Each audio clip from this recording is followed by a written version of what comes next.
लेकिन जैसे ही वो बाहर निकले तो उन्हें दोबारा से गिरफ्तार कर लिया गया, लेकिन उन्होंने पुलिस की इस कोशिश को नाकाम बनाया और वकील जो थे उन्होंने हिसार बनाया और उन्हें कमरा अदालत में वापस ले गए।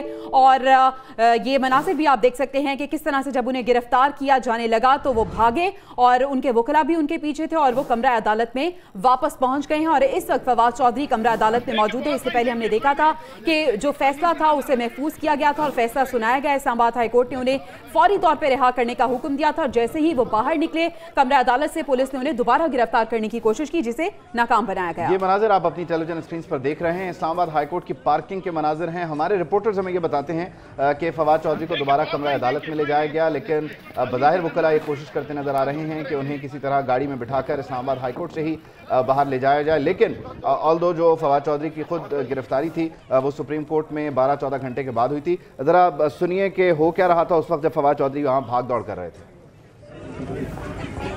देखिए बहुत भाई, देखिए कोई नहीं अली सीधे ना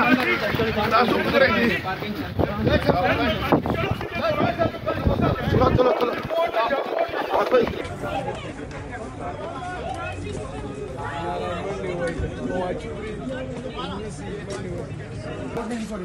वापस बाहर गए तो गाड़ी में बैठे पुलिस ने फिर इनको गिरफ्तार करना चाहा और ये देखिए पुलिस खड़ी है, इनकी हालत देखिए, हालत ने इनको रिलीज किया। वापस बाहर गए तो गाड़ी में बैठे पुलिस ने फिर इनको गिरफ्तार करना चाहा और ये देखिए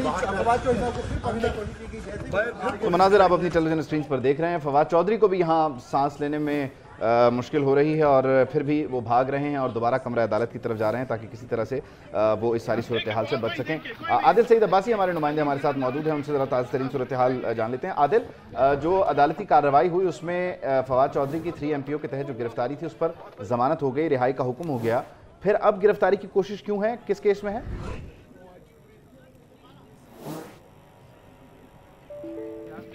आदिल सईद अब्बासी हमारे साथ मौजूद होंगे, उनसे ताज़ा तरीन सूरत हाल जानने की कोशिश करेंगे। फवाद चौधरी और दीगर कई रहनुमाओं को गिरफ्तार किया गया था 9 मई के जो जलाओ घिराव के वाक़यात थे, पुरतशद्दुद वाक़यात थे उसके बाद, और फवाद चौधरी को भी इमरान खान वाले ही पैटर्न पे इस्लामाबाद हाई कोर्ट ने तलब किया और कहा कि उन्हें पेश किया जाए। कल समाअत हुई थी और आज उन्हें पेश करने का हुक्म दिया गया था। आज फवाद चौधरी को कमरा अदालत में लाया गया। उससे पहले जस्टिस मियां गुल हसन औरंगजेब ने रिमार्क दिए कि जो कुछ हुआ है उसको भी देखना होगा, जिस किस्म के मनाजर थे, जो जलाओ घिराव हुआ, इसे भी जो है वो मुस्तरद नहीं किया जा सकता। तो बज़ाहिर अदालती कार्रवाई या रिमार्क सुन के लग रहा था कि फवाद चौधरी जो है उनकी रिहाई मुमकिन ना होगी, लेकिन बहरहाल अदालत ने उन्हें भी रिहा कर दिया। आदिल सईद अब्बासी हमारे साथ मौजूद हैं, नुमाइंदा PNN। आदिल, रिहाई का हुक्म हो गया इस्लामाबाद हाई कोर्ट की तरफ से, फिर इस्लामाबाद पुलिस पकड़ना क्यों चाह रही है, मसला क्या है? पुलिस की जानिब से अभी तक नहीं बताया गया कि किस मुकदमे में इनकी गिरफ्तारी की जा रही है। या तो फवाद चौधरी को चाहिए था कि तहरीरी हुक्मनामा जो है वो लेकर निकलते तो इस्लामाबाद पुलिस जो है वो ऐसी हरकत ना करती। ताहम अभी इस वक्त की ताज़ा तरीन सूरत हाल ये है कि फवाद चौधरी इस वक्त उसी अदालत में पहुंच चुके हैं कि जहाँ से उनकी रिहाई का हुक्म आया था। जस्टिस मियां गुल हसन औरंगजेब इस्लामाबाद हाई कोर्ट के जज हैं, उनकी अदालत में फवाद चौधरी को जैसे ही इस्लामाबाद पुलिस ने गिरफ्तार करने की कोशिश की तो वहाँ से गाड़ी में बैठ चुके थे और गाड़ी से वो फौरी उतरे और वहीं से भागकर इस्लामाबाद हाई कोर्ट के दरवाजे पर वो पहुंचे थे और वहीं से भागकर फौरन वो जो है इस्लामाबाद हाई कोर्ट के जस्टिस मियां गुल हसन औरंगजेब की अदालत में पहुंचे हैं, जहां से उनकी रिहाई का हुक्म आया था। और इस्लामाबाद हाई कोर्ट ने उनकी जो 16 MPO के तहत गिरफ्तारी थी उसमें भी रिहाई का हुक्म दिया था और 2 दिन के लिए किसी भी मुकदमे में गिरफ्तार करने से भी रोका था। इस्लामाबाद पुलिस या किसी भी पुलिस को गिरफ्तार करने से रोका था और कहा था कि 2 दिन की हिफाजती जमानत जो है वो फवाद चौधरी को दी गई है। ताहम फवाद चौधरी जैसे ही गाड़ी में पहुंचे तो साथ ही उनके सामने इस्लामाबाद पुलिस की गाड़ी आकर रुकी और उससे इस्लामाबाद पुलिस के एहलकार उतरे और उनकी जानिब से फवाद चौधरी की तरफ इशारा किया गया और वो भागे फवाद चौधरी की तरफ। और जैसे ही फवाद चौधरी ने देखा तो वो गाड़ी से उतरकर फौरन भागे और इस्लामाबाद हाई कोर्ट के जो गेट होता है वहाँ से एंटर हुए और आगे आते हुए भागते हुए वो गिरे भी हैं। एक पार्किंग है, गाड़ियों की पार्किंग है, उसमें भागते हुए वो गिरे भी हैं फवाद चौधरी। ताहम इस वक्त वो इस्लामाबाद हाई कोर्ट के अदालत में जस्टिस मियां गुल हसन औरंगजेब की अदालत में पहुंच चुके हैं और अब इंतजार किया जा रहा है इस जो ये नहीं तो आता है अदालत से गिरफ्तारी पर तो सुप्रीम कोर्ट ऑफ पाकिस्तान के जो मौजूद चीफ जस्टिस साहब हैं और 3 रुकनी जो बेंच था, इमरान खान केस में बड़ा क्लियर बता गया आता है अदालत से गिरफ्तारी नहीं हो सकती, फिर ये क्यों हो रहा है? और फिर जस्टिस मियां गुल हसन औरंगजेब की अदालत में तो क्या वहां ये मामला दोबारा टेकअप किया गया अभी? इस्लामाबाद के जो जस्टिस मियां गुल हसन औरंगजेब की अदालत है, वहाँ पर इस वक्त फैसल चौधरी जो फवाद चौधरी के भाई हैं और वकील भी हैं, वो भी मौजूद हैं, और कानूनी टीम जो फवाद चौधरी की है वो भी यहाँ पर मौजूद है, और कानूनी जो नुक्ते हैं वो उठाए जाएंगे। अब इस्लामाबाद हाई कोर्ट में कोशिश यही की जा रही है कि दोबारा दरख्वास्त दी जाए इस्लामाबाद हाई कोर्ट में, और ये मामला जो है टेकअप किया जाए इस्लामाबाद हाई कोर्ट की जानिब से। ये दरख्वास्त जो है वो तैयार की जाएगी। अब से कुछ देर बाद बताया ही जा रहा है, फैसल चौधरी से जब हमारी बात हुई तो उनकी जानिब से कहा गया है कि हम तौहीन अदालत की दरख्वास्त जो है अब तौहीन अदालत की दरख्वास्त दायर की जाएगी। अच्छा आदिल, इससे पहले जब आप बात कर रहे थे तो आपने कहा था कि उन्होंने तो अंडरटेकिंग भी दे दी है, लेकिन अभी बता रहे थे कि तहरीरी जो हुक्मनामा है वो अभी तक नहीं आया। तो तहरीरी हुक्मनामे में कितना टाइम लगेगा, और अब जब दोबारा से दरख्वास्त दी जाएगी और उसके बाद उसको प्रोसीड किया जाएगा तो इसमें ओवरऑल कितना वक्त दरकार होगा? तौर पर जब तहरीरी ऑर्डर होता है, जब कोई भी हाई कोर्ट ऑर्डर करती है तो उसमें तहरीरी हुक्मनामा लिखने में और टाइप करने में उसमें काफ़ी वक्त दरकार होता है। तब 2 से 3 घंटे भी लग सकते हैं और 5 घंटे भी इसमें लग जाते हैं। बाज़ केसेस में हमने देखा 5 से 6 घंटे भी इन जो तहरीरी ऑर्डर जारी होते हैं इनमें टाइप करने में काफ़ी टाइम लगता है। बताया ही जा रहा था कि 7 से 8 सफ़ात पर मुश्तमिल ये तहरीरी ऑर्डर होगा, लिहाजा इसमें टाइम दरकार होगा काफ़ी। जिसके बाद फवाद चौधरी यहाँ से तहरीरी ऑर्डर लिए बगैर ही यहाँ से रवाना हुए थे, जिसके बाद इस्लामाबाद हाई कोर्ट की जानिब से, इस्लामाबाद पुलिस की जानिब से गिरफ्तारी की कोशिश की गई। इससे कबल भी हमने देखा था इमरान खान पर की जब पेशी थी, उन्हें भी इस्लामाबाद हाई कोर्ट से रिलीफ मिले थे, तो इमरान खान ने भी इंतजार किया था और तहरीरी हुक्मनामे जो हैं वो लेने का इंतजार किया। जरा हमारी मालूमात के लिए और जरा सुनने वालों के लिए इसको एक्सप्लेन करें। इमरान खान साहब को जो जमानत मिली उसमें कहा गया कि अगला पूरा हफ्ता मुकदमा जो हुए हैं नहीं हुए हुए जो पोशीदा हैं ज़ायरी हैं सब में ही जमानत है। फवाद चौधरी के लिए ऐसा कोई रिलीफ नहीं है, इनको सिर्फ इस 3 MPO के तहत जो गिरफ्तारी थी उसमें रिहाई मिली है, बाकी मुकदमात भी दर्ज होंगे इन पे यकीनन। क्या कोई आपके पास खबरें?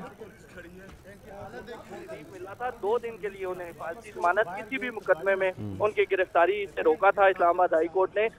2 दिन के लिए उनकी गिरफ्तारी जो है वो रुकी है, हिफाजती जमानत दी गई है और मुतल्लिका अदालत से रुजू करने का भी हुक्म इस्लामाबाद हाई कोर्ट की जानिब से दिया गया है। ताहम उनकी रिहाई के भी अहकाम इस्लामाबाद हाई कोर्ट की जानिब से जारी किए गए थे। अब जो फवाद चौधरी कानूनी टीम है इस वक्त तौहीन अदालत की दरख्वास्त जो है वो तैयार कर रही है और अब तौहीन अदालत की दरख्वास्त जो है वो दायर की जाएगी।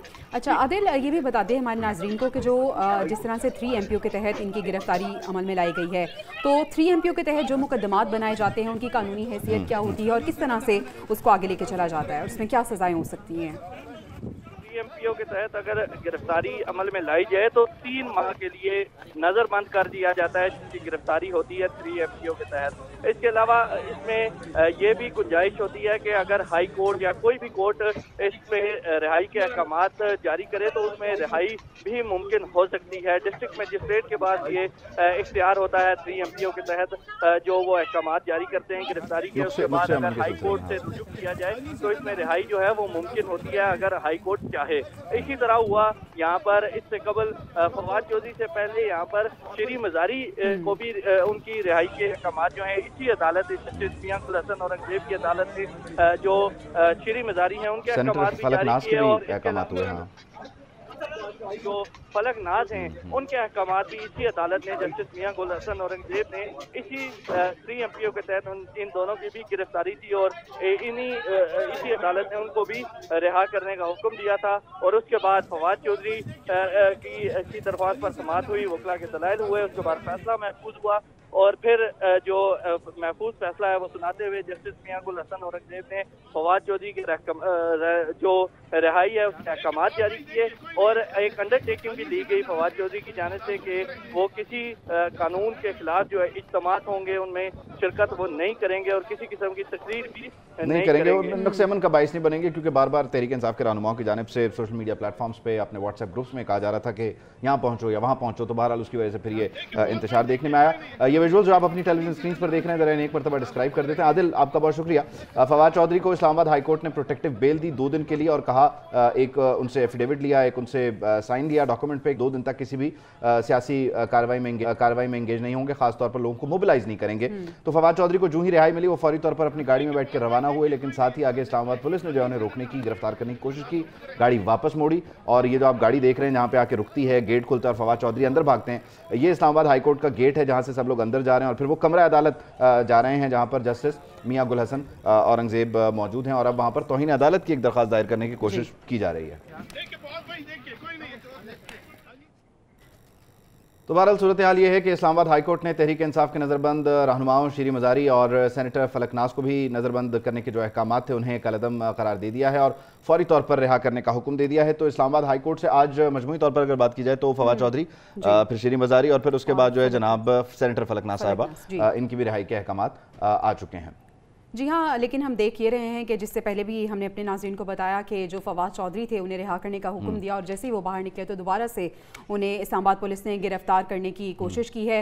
गो कि अब वो कमरा अदालत में मौजूद हैं, देखना ये अच्छा, ये तो रहनुमा है ना, साथ ही साथ जो मसला है, जिस तरह से अभी हमारे स्क्रीन पे भी लोगों ने ये विजुअल्स देखे होंगे, फिर एक टैग लाइन आई है, ये बड़ी वाज़ेह है कि जो शरपसंद इसमें मुलव्विस हैं, जो एहलकार हैं, उनके खिलाफ भी कार्रवाइयाँ हो रही हैं और ख़ासतौर पर अगर हम रहनुमाओं की बात करें तो शेरी मज़ारी और सेनेटर फलक नाज को नज़रबंद करने के जो अहकाम हैं उन्हें कलअदम करार देते हुए रिहा करने का हुक्म दे दिया है। जैसे कि आपको आदिल सईद अब्बासी ने भी तफसीलन बताया है, हम भी बता रहे हैं आपको मुसलसल इस बारे में। तहरीक इंसाफ की सीनियर रहनुमा हैं, साबिक वफाकी वज़ीर रही हैं शेरी मज़ारी साहिबा, उन्हें गिरफ्तार किया गया था नुक्से अमन की वजह से और फिर सेनेटर फलक नाज को भी इसी सिलसिले में गिरफ्तार किया गया था, नज़रबंद कर दिया गया था क्योंकि मजिस्ट्रेट के पास ये इख्तियारात होते हैं कि वो 3 माह के लिए ये इक़दाम उठा सकते हैं। तो बहरहाल इस्लामाबाद हाई कोर्ट ने आज इन दोनों जो रहनुमा हैं, ख़वातीन रहनुमा हैं, इन्हें भी रिहा करने का हुक्म दे दिया। इसके अलावा लाहौर हाईकोर्ट से भी डॉक्टर यास्मीन राशिद समेत दीगर कुछ 17-16 ख़वातीन को भी रिहा करने का हुक्म दिया गया। तो ये ताज़ा तरीन सूरत हाल है और इसके अलावा ये तो रहनुमा हैं, जैसे कि हम बात कर रहे हैं कि जो पाकिस्तान की सियासत में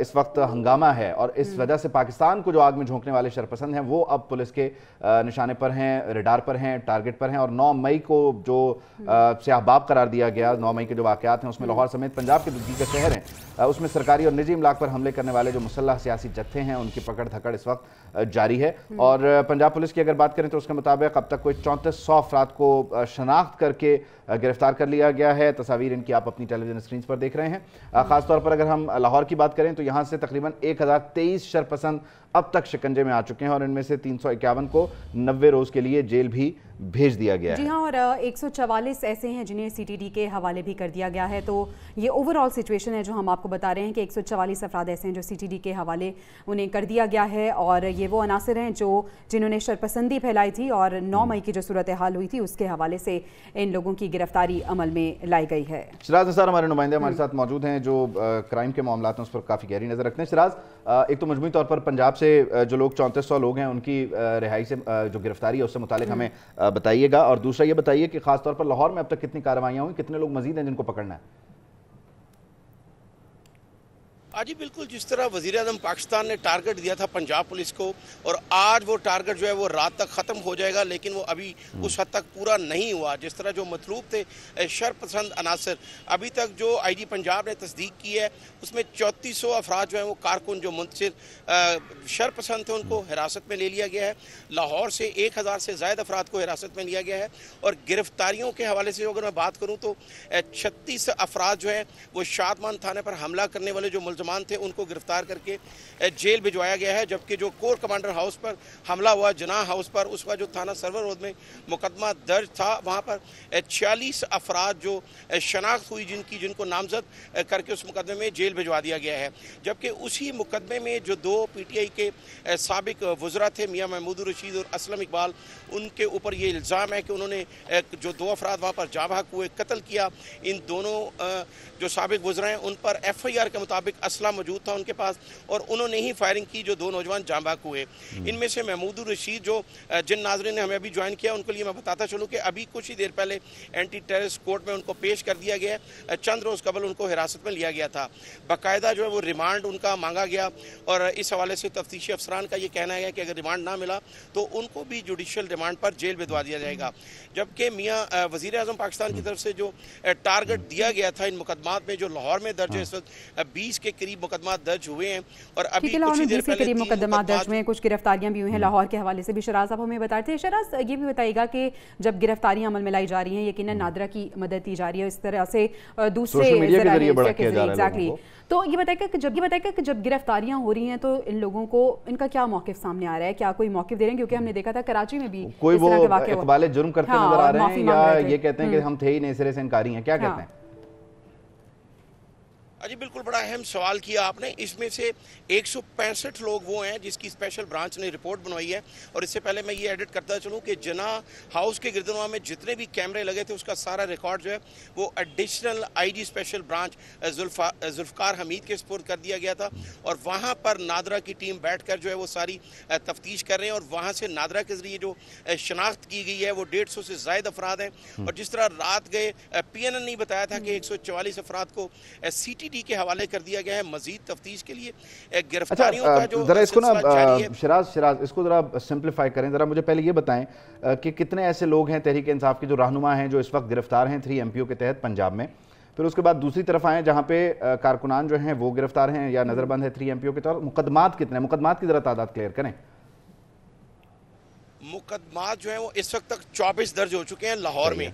अभी आज ही 3 मुकदमात जो है वो दर्ज किए गए हैं। नए जो दर्ज किए गए हैं वो मुस्ताबाद जनूबी छावनी में और भगवानपुरा थाने में दर्ज किए गए हैं। ये 144 की खिलाफ वर्जी पर दर्ज किए गए हैं। जबकि जो 2 बाकी रहनुमाया इमरान खान समेत उनको कत्ल भी जो दफात लगी हैं 21 दफात के तहत जो सर्वर और थाने में मुकदमा दर्ज है उनमें तमाम पूरी क़यादत जो है वो तहरीक इंसाफ की वो शामिल है।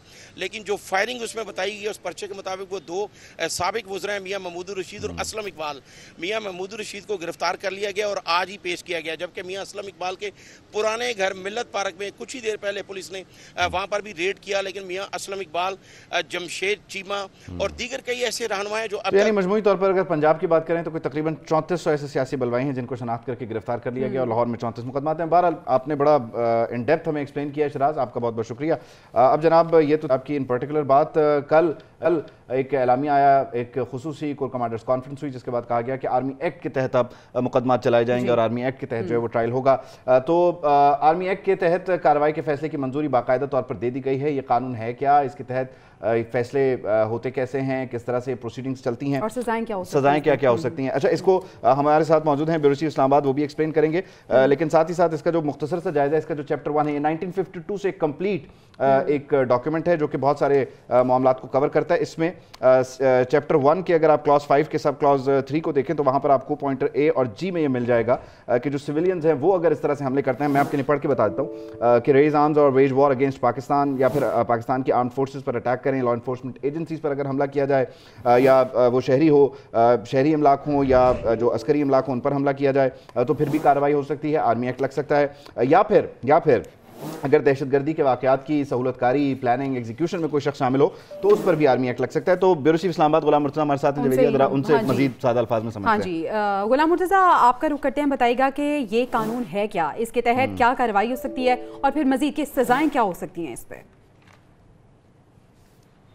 सबसे पहले तो आर्मी एक्ट जो है वो जैसा कि नाम से वाज़ेह है कि ये आर्मी के हवाले से है। इसमें तमाम फोर्सेस भी जो है इसमें शामिल हैं और सबसे पहले तो उनके अपने ज़ाब्ते के हवाले से है कि उनमें जो अपॉइंटमेंट्स ऑफ चीफ्स है वो किस तरह से होगी, chairman joint chief of staff committee का तकर्रर कैसे होगा, मुद्दत कैसे होगी, एक्सटेंशन कैसे होगी।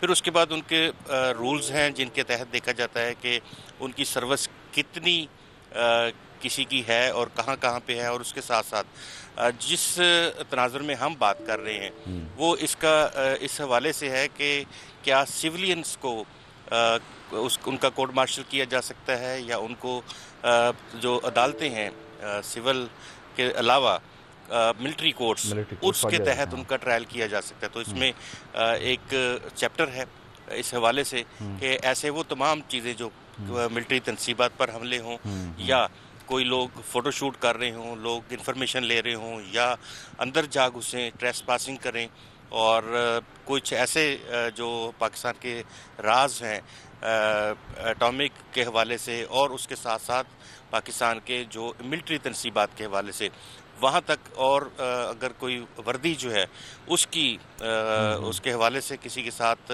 ऐसा सलूक करता है, जिस तरह से हम अगर पुलिस वाले देखें तो कार्य सरकार में मुदाखलत का आता है और इसी तरह से अगर उनके साथ कोई ह्यूमिलिएट करता है उनके लिबास को, उनके काम को या उनकी किसी भी चीज़ को, तो इस एतबार से या वो जासूसी करता है या किसी ऐसी बाहर की एजेंसी के साथ। अच्छा ठीक है गुलाम मुर्तज़ा, जिस तरह से आपने बताया कि ये तमाम तर अगर कोई ऐसा करता है तो उसके खिलाफ ये आर्मी एक्ट के तहत मुकदमा दर्ज हो जाता है, ठीक है। अगर मुकदमा दर्ज हो जाता है, किसी ने अगर इसमें से कोई एक भी किस्म का वो कार्रवाई करता है या उसमें मुलविस होता है तो उसकी सजा क्या होगी? जुर्म का मुर्तकिब होता है तो सजा क्या है?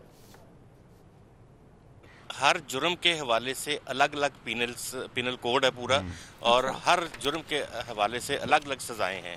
अगर कोई भी शख्स इस तरह जिस तरह इसकी सैनिटी होगी जुर्म की, उसके मुताबिक उसको सज़ा मिलती है। सज़ाएं मिलिट्री के लोगों के लिए भी हैं और सिविल के लोगों के लिए भी हैं कि अगर उनको तो बहुत शाज़ो नाज़र किसी वक्त ट्रायल किया जाता है।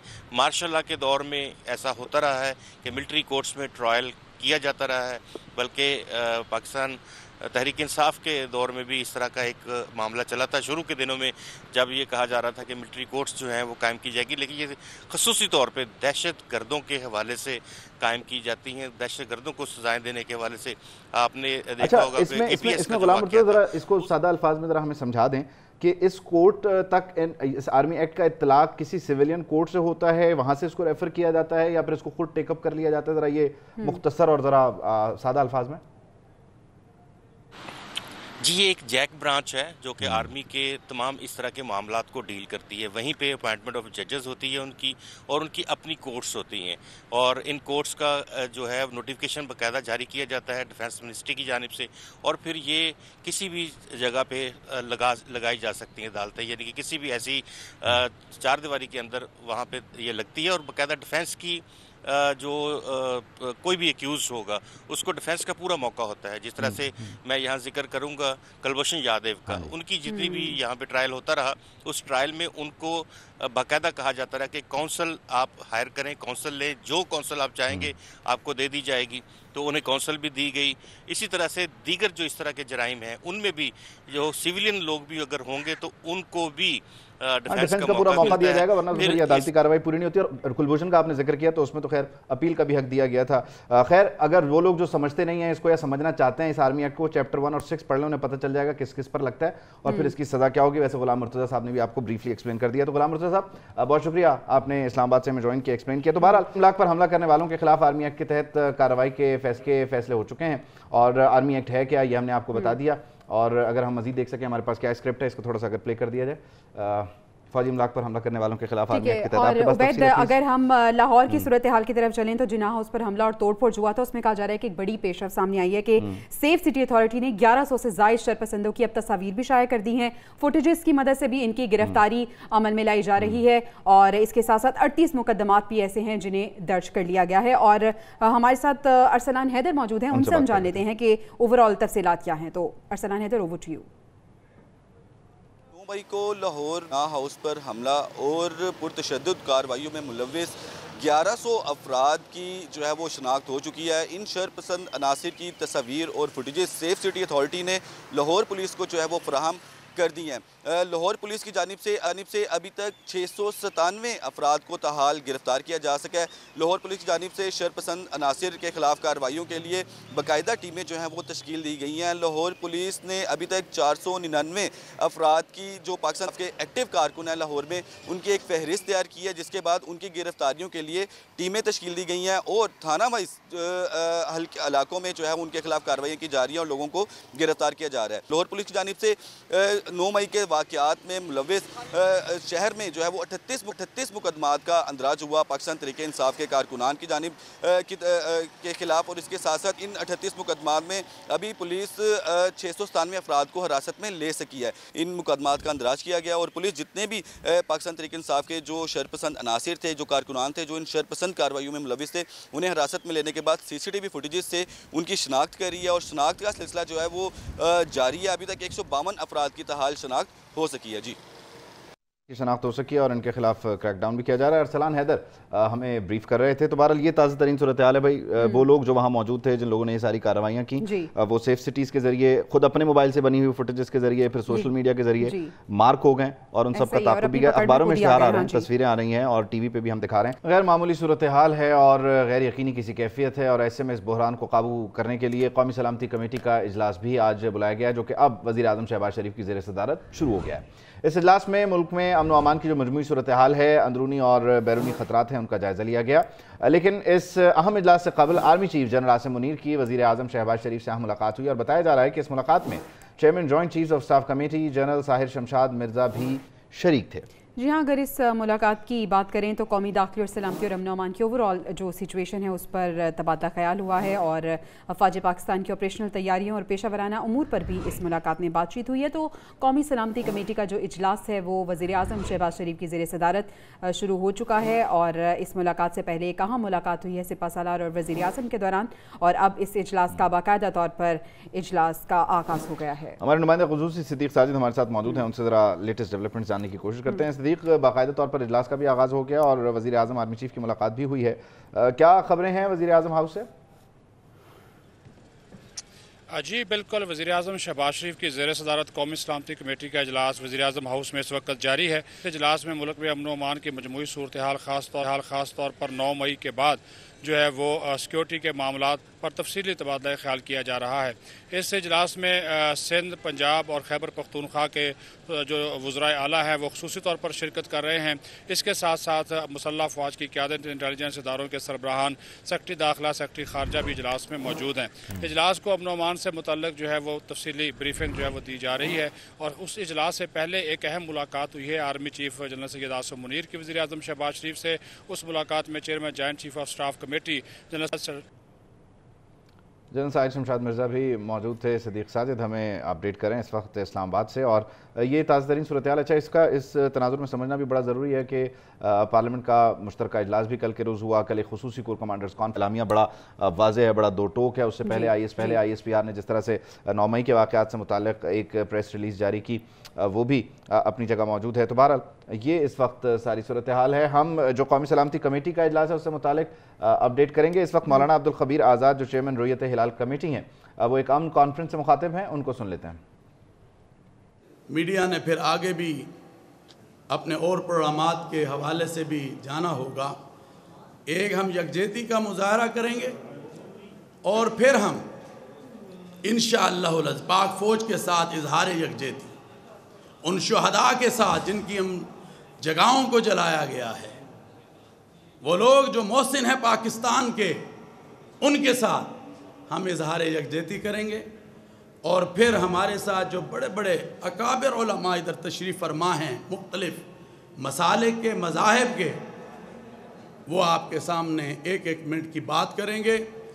तो मैं चाहता हूँ कि आप पहले एक यकजहती का मुजाहरा लें और अपने हाथों में हाथ डालें, ये जो स्टेज पर लोग बैठे हैं, और फिर हम एक दो नारे लगाएंगे ताकि दुनिया को एक पैगाम जाए कि हम सब अपनी पाक फ़ौज और पाक आर्मी के साथ खड़े हैं। जी जी, अमन कॉन्फ्रेंस है और इजहार यकजहती के लिए हाथों में हाथ डालकर एक जंजीर बनाई जा रही है, नारे यहाँ पर बुलंद किए जा रहे हैं। Pakistan national unity piece conference इसका उन्वान है और यहाँ पर पाक फ़ौज से इजहार यकजहती के लिए और गुज़श्ता दिनों जो वाक़यात हुए उसकी मज़म्मत के लिए इस कॉन्फ्रेंस का इनेकाद किया गया है। जी हाँ, और उबैद एक दफ़ा फिर से हम अपने नाज़रीन को इसमें जो लोग मुलव्वस हैं आप उनकी बात करने जा रही हैं। उनकी बात करिए, उन शरपसंद अनासर की बात करिए। रावलपिंडी की अगर हम स्पेशली बात करें तो यहाँ पे जिन शरपसंद को गिरफ्तार किया गया है, जो जलाओ घेराव में मुलव्वस थे और जिन्होंने शरपसंदी फैलाई, उनकी तस्वीर शायद ये तस्वीरें हैं, बस ये आप इसका टाइटल भी देख सकते हैं। ये वो लोग हैं जो मुख्तलिफ रावलपिंडी में मकामात और ख़ास तौर पर फिर GHQ पर भी जाकर जिस तरह गेट पे तोड़फोड़ की, दीगर कई मकामात पर जो सरकारी थी, ज़ाती थी या फिर अस्करी तनसीबात थी, उनको अटैक किया, तोड़ा फोड़ा, जलाया, जो इनके हाथ लगा ये साथ भी ले गए। तो ये लोग अब कानून के शिकंजे में आ गए हैं। ये रावलपिंडी पुलिस की कार्रवाई है और रावलपिंडी पुलिस ने जलाओ घेराव में मुलव्वस मुल्ज़िमान को गिरफ्तार कर लिया। इनकी तस्वीर आप अपनी टेलीविजन स्क्रीन पर देख सकते हैं। ये उस रोज़ इश्तियाल में थे, डंडे उठाए हुए थे और अब ये सलाखों के पीछे हैं। तो ये समझना होगा कि जब आपको कोई कहे पहुंचो तो पहुंचो का फिर अंजाम ये होता है कि फिर आप सलाखों के पीछे पहुंच जाते हैं। यकीनन जोश में अपने होश नहीं गंवाने चाहिए। और ये बात जो हमेशा तमाम ही रहनुमा करते हैं कि कानून की बालादस्ती इस मुल्क में है, तो यकीनन वो है। और अच्छा, ये बड़ा इंपॉर्टेंट है समझना कि ये सिलसिला भी रुका नहीं है, ये आखिरी लोग नहीं है जो इसमें मुलव्वस थे। मजीद भी जो लोग हैं, जैसे कि हम मुसलसल आपको अपडेट कर रहे हैं, जियो फेंसिंग के जरिए, सोशल मीडिया के डाटा के जरिए उनको जो है वो टैग किया जा रहा है और और उनको फिर पकड़ने की कोशिशें हो रही हैं, तो छापामार कार्रवाइयां जारी हैं, घेरा तंग किया जा रहा है। तो जो 9 मई को पहुंचा, उस पहुंचे हुए को फिर सलाखों के पीछे तक पहुंचाना जो है वो कानून नाफिज करने वाले इदारों की जिम्मेदारी है। तो ये है ताज़ा तरीन सूरत-ए-हाल। Welcome back. एक बार फिर से आपको बताते चलें फवाद चौधरी के हवाले से, जो कि इस्लामाबाद हाई कोर्ट में मौजूद हैं, क्योंकि ये हुक्म दिया गया था उनकी फौरी रिहाई का। जैसे ही वो बाहर निकले तो उन्हें दोबारा से गिरफ्तार करने की कोशिश की। वो अब कमरा अदालत में मौजूद हैं और जस्टिस मियां गुल हसन औरंगजेब भी इस वक्त कमरा अदालत पहुंच चुके हैं। हमारे नुमाइंदे आदिल सईद अब्बासी हमारे साथ मौजूद हैं, उनसे ज़रा कुछ ताज़ा तरीन अपडेट्स ले लेते हैं। आदिल, अपडेट करें, फवाद चौधरी के मामले पर समाअत का आगाज़ हो गया और वो तौहीन अदालत की दरख्वास्त दायर कर दी उन्होंने। आदिल सईद अब्बासी हमारे साथ मौजूद होंगे। बहरहाल फवाद चौधरी को आज पेश करने का हुक्म था, पेश हुए, फिर उनकी रिहाई का हुक्म आ गया और रिहाई जब हुई तो ये मनाजिर है। फवाद चौधरी रवाना हो गए, जा रहे थे अपने घर, तो इस दौरान उन्हें फिर पुलिस ने शायद रोकने की कोशिश किया, क्या सूरत हाल रही, या अब उन्हें डर लगा कि ऐसा हो सकता है, तो फौरी तौर पर दोबारा जो प्रोटेक्टिव जोन है, जो इंतहाई प्रोटेक्टेड और डिक्लेयर्ड नो अरेस्ट जोन है, यानी कि अदालत, अहाता अदालत, वहाँ पहुँच गए और फौरी तौर पर जस्टिस मियां गुल हसन औरंगजेब साहब, जिनकी अदालत ने उन्हें पहले भी जमानत दी, वहाँ पर फौरी तौर पर पहुँचे और अब तौहीन अदालत की एक जो है वो दरख्वास्त दायर करने का कहा जा रहा था। हम आदिल से कंफर्म करेंगे कि ये दायर हो चुकी है या नहीं, क्योंकि प्ली ये ले जाएगी कि 2 रोज़ की जो प्रोटेक्टिव बेल है, यानी हिफाजती ज़मानत है कि वो मुताल्लिका अदालतों में पेश हों, उस तक के लिए उन्हें ऐसी ज़मानत मिल जाए कि जिसमें फिर उन्हें पकड़ा ना जाए किसी भी केस में, जो कि इमरान खान साहब के साथ भी हुआ। तो बहरहाल ये सारा केस है, लेकिन इमरान खान साहब की किसी एक चीज़ मुख्तलिफ यहाँ ये हो गई कि इमरान खान साहब को ये पता था कि तहरीरी हुक्मनामा आने तक उन्होंने कमरा अदालत में रहना है और वो रात तक रहे भी। फवाद चौधरी साहब क्योंकि वकील हैं, इन्हें लगा कि ऐसा कोई मसला नहीं है, हो जाएगा मैनेज, तो इस मैनेजमेंट के चक्कर में जरा ये निकले, लेकिन फिर सांस फूल गई। अंडरटेकिंग देगी थी और जब फैसला आया तो तमाम तर जो कानूनी कार्रवाई है वो हो चुकी थी, लेकिन तहरीरी फैसला नहीं आया था, उससे पहले वो निकले और फिर ये हुआ जो आप अपने टेलीविजन स्क्रीन पे देख रहे हैं। गाड़ी से निकले, भागे और फौरन कमरा अदालत में पहुंच गए हैं। आदिल सईद अब्बासी हमारे साथ मौजूद हैं, उनसे हम जाने थे। आदिल, बताइएगा कि इस वक्त ताज़ा तरीन सूरत हाल क्या है और तौहीन अदालत की जो दरख्वास्त दायर करनी थी वो हो गई? देखिए, इस वक्त फवाद चौधरी जो हैं वो कमरा मौजूद हैं। जस्टिस मियां गुल हसन औरंगजेब की अदालत है जहां पर फवाद चौधरी इस वक्त मौजूद हैं और फवाद चौधरी ख़ुद जाकर रोस्ट्रम पर गए। अभी केसेस की समाअत हो रही थी, जस्टिस मियां गुल हसन औरंगजेब दीगर केसेस की समाअत कर रहे थे, जिसके बाद वो समाअत ख़त्म हुई। उसके बाद फवाद चौधरी रोस्ट्रम पर गए और अदालत को बताया कि इस तरह जो गिरफ्तारी है, इस्लामाबाद पुलिस एक बार फिर उन्हें गिरफ्तार करने की कोशिश की है, अहाता अदालत से गिरफ्तारी उनकी करने की कोशिश की है, जिस पर जस्टिस मियां गुल हसन औरंगजेब ने ये रिमार्क्स दिए हैं कि आप तहरीरी ऑर्डर का वेट कर लेते तो ऐसा ना होता। जिसके बाद फवाद चौधरी ने अदालत को बताया कि हम तौहीन अदालत की दरख्वास्त जो है वो दायर करेंगे, जिस पर जस्टिस मियां गुल हसन औरंगजेब ने कहा कि जमानत का कहा जा रहा है कि उसके जरिए जमानत ली जाएगी ताकि मुतालिक करें। आदिल, आपका बहुत शुक्रिया, आपने अपडेट किया।